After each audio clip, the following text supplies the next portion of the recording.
Hello, I'm Juliane Kleiner, working in the nutrition unit of EFSA, and I'm here to explain how health claims are assessed. So what is a health claim? A health claim is any statement on labels that suggest a food brings a health benefit, such as boosting your immune system or reducing body weight. Since 2006, we have an EU-wide regulation in place which require that any health claim made on food should be scientifically justified in order to protect consumers from inaccurate or misleading information. The role of EFSA, and in particular of its scientific panel on nutrition, dietetic products and allergies, is to review the science behind all these claims.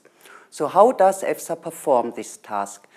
In assessing each claim, EFSA's nutrition expert focus on three main criteria. The first criteria is the food or food ingredient properly defined for a claimed effect? For example, a claim on weight reduction might be proposed for all dairy foods like yogurt, milk, and cheese products. This food category would not be sufficiently defined for such a claim, as there are so many different types of dairy products on the market which may have different nutritional compositions, like full fat, low fat, sugared or not, which could have different effects on body weight, depending on their composition. But yogurts with a specific composition could be sufficiently characterized.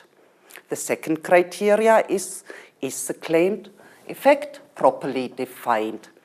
For example, a claim stating that food X improves your body shape is too unspecific for scientific evaluation, as you would not know what to look at.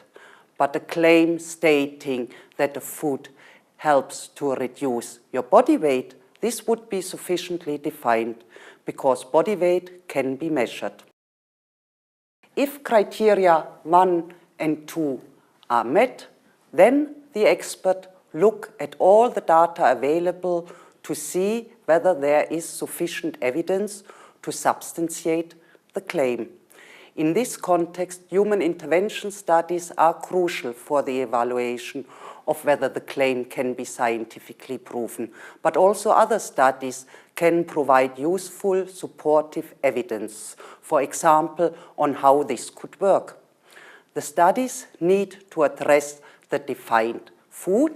In our case, it would be the yogurts with a defined composition, and the right outcome, which would be in our case weight reduction.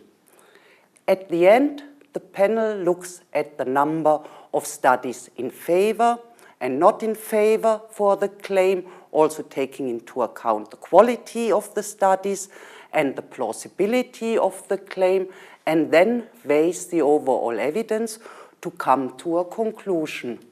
The conclusion can be positive, which means that the panel is convinced that there is sufficient evidence to substantiate the claim, or negative, which could mean that there is either some but not convincing evidence, or there is only poor evidence.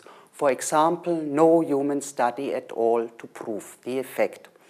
On the basis of EFSA's scientific work, the European Commission and Member States decide on whether or not to authorize a claim.